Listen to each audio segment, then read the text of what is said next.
নওগাঁর নিয়ামতপুরে স্থানীয়ভাবে উদ্ভাবিত লাক্সই প্রযুক্তির প্রয়োগ ও সম্প্রসারণ শীর্ষক 2 দিনব্যাপী সেমিনার ও প্রদর্শনী 2026 শুরু হয়েছে। বিজ্ঞান ও প্রযুক্তি মন্ত্রণালয়ের আয়োজনে এবং উপজেলা প্রশাসন ও বিসিএসআই এর বাস্তবায়নে 10 ও 11 জুন উপজেলা পরিষদ অডিটোরিয়ামে এই কর্মসূচির আয়োজন করা হয়। বিজ্ঞান ভিত্তিক উদ্ভাবন সাধারণ মানুষের মাঝে ছড়িয়ে দিতে এবং টেকসই প্রযুক্তির ব্যবহার বাড়াতে এই আয়োজন। নিয়ামতপুর উপজেলা নির্বাহী কর্মকর্তা মোসাম্মদ মুর্শিদা খাতুনের সভাপতিত্বে অনুষ্ঠানে প্রধান অতিথি ছিলেন নওগাঁর অতিরিক্ত জেলা প্রশাসক আয়েশা সিদ্দিকা। মুখ্য আলোচক হিসেবে বক্তব্য দেন বিসিএসআই এর বৈজ্ঞানিক কর্মকর্তা সম্রাট মোহাইমিনুল ইসলাম। এ সময় কৃষি কর্মকর্তা মোহাম্মদ রফিকুল ইসলাম ও প্রাণী সম্পদ কর্মকর্তা মোহাম্মদ আব্দুল্লাহ আল মামুন সহ প্রশাসনের বিভিন্ন কর্মকর্তা কর্মচারীরা উপস্থিত ছিলেন। প্রদর্শনীতে পরিবেশ বান্ধব ও স্থানীয় প্রযুক্তির নানা প্রকল্প স্থান পায়।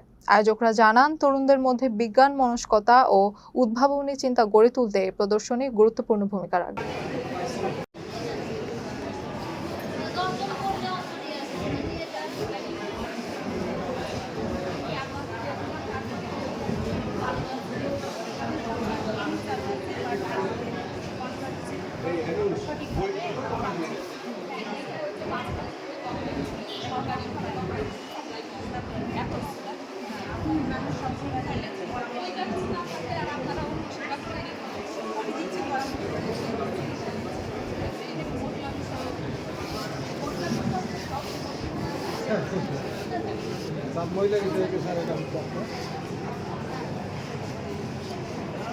সৌভাগ্যবান যে নিয়ামতপুরে এই প্রযুক্তিটা লাক্সই প্রযুক্তি বিষয় আপনার প্রদর্শনী এবং সেমিনার আয়োজনের সুযোগ দিয়েছেন।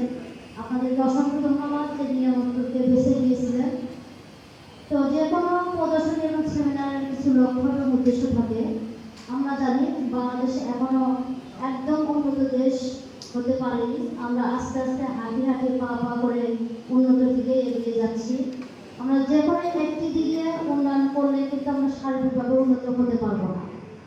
যে কারণে মিনিস্ট্রি থেকে বলে দেওয়া হয়েছে বিভিন্ন ডিপার্টমেন্টের নাম, যেখানে কৃষি ডিপার্টমেন্ট রয়েছে, এজিডি রয়েছে, বিভিন্ন এনজিও রয়েছে, মহিলা বিষয়ক অধিদপ্তর রয়েছে, স্বাস্থ্য রয়েছে এবং শিক্ষা প্রতিষ্ঠান রয়েছে। তার মানে কি, আমরা যখন সার্বিকভাবে উন্নত হব তখন আমরা সকল দিক দিয়ে এগিয়ে যাব। গভর্নমেন্ট চাইলে কিন্তু শুধুমাত্র একটি ডিপার্টমেন্ট নিয়ে কিন্তু লাক্সই প্রযুক্তি আয়োজন করতে পারত, কিন্তু সেটা কিন্তু করেনি। কারণ আমি যদি কৃষিতে উন্নত হই, স্বাস্থ্যে পিছিয়ে যাই, তাহলে কিন্তু হবে না। আমি শিক্ষায় এগিয়ে গেলাম, আপনার হচ্ছে নির্মাণ কাজে পিছিয়ে গেলাম, হবে না। তো উন্নত হতে হলে সার্বিক বিষয়ে উন্নত হতে হবে, তবেই আমাদের জীবনমান, অর্থনৈতিক সমৃদ্ধি, সকল দিক দিয়ে আমরা সমৃদ্ধ হতে পারবো।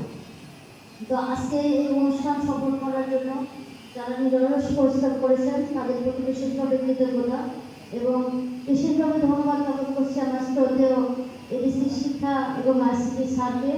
এবং আমার সৌভাগ্য যে স্যার নওগাঁতে যোগদান করার পর এটাই তার প্রথম উপজেলায় ভিজিট করা। আশা করি স্যার আপনার ভালো লাগবে। আপনার প্রতিও স্যার বিশেষভাবে কৃতজ্ঞতা জ্ঞাপন করছি। স্যার আপনার সর্বব্যস্ততার মধ্যেও আমাদেরকে সময় দিয়েছেন এবং আমি বিশেষভাবে ধন্যবাদ জ্ঞাপন করছি আমাদের উপজেলা পরিষদের বিভিন্ন দপ্তরের দপ্তর প্রধানগণ। আপনারা আপনাদের সরব উপস্থিতি, আপনাদের সুচিন্তিত মতামত দিয়ে আমাদের অনুষ্ঠানটাকে বেশি প্রাণবন্ত করেছেন এবং আরও বেশি কৃতজ্ঞতা জ্ঞাপন করছে আমাদের প্রিন্ট এবং ইলেকট্রনিক মিডিয়ার বিভিন্ন সংবাদকর্মীবৃন্দকে। আপনারা এই বিষয়গুলো বিভিন্ন অনলাইন মিডিয়া পোর্টাল, নিউজ পোর্টালে তুলে ধরার জন্য আমাদের এই প্রোগ্রামটাকে আরও বেশি সমৃদ্ধ করবেন। এবং সর্বশেষ আমি ধন্যবাদ জ্ঞাপন করছি যারা আজকে স্টল আয়োজন করেছেন, স্পেশালি বুঝি শহর, নিয়ামতপুর বহুমুখী উচ্চ বিদ্যালয় এবং সরকারি কলেজ, আর বাকিটা তো আমাদের ডিপার্টমেন্ট ছিল। তোমাদেরকে অসংখ্য ধন্যবাদ। এখানে যে সকল স্টুডেন্ট উপস্থিত আসো, তোমরা তোমাদের নিরলস পরিশ্রমের মাধ্যমে, তোমাদের নতুন নতুন আইডিয়ার মাধ্যমে, তোমাদের মেধার ভিত্তিতে, তোমাদের পরিশ্রমের ভিত্তিতে তোমরা নিজেদের জীবনমান উন্নত করো এবং তোমাদের পরিবার, পরিজন এবং নিয়ামতপুরের জন্য ভালো কিছু করো, এই প্রত্যাশা রাখছি। তো সবাইকে অসংখ্য ধন্যবাদ।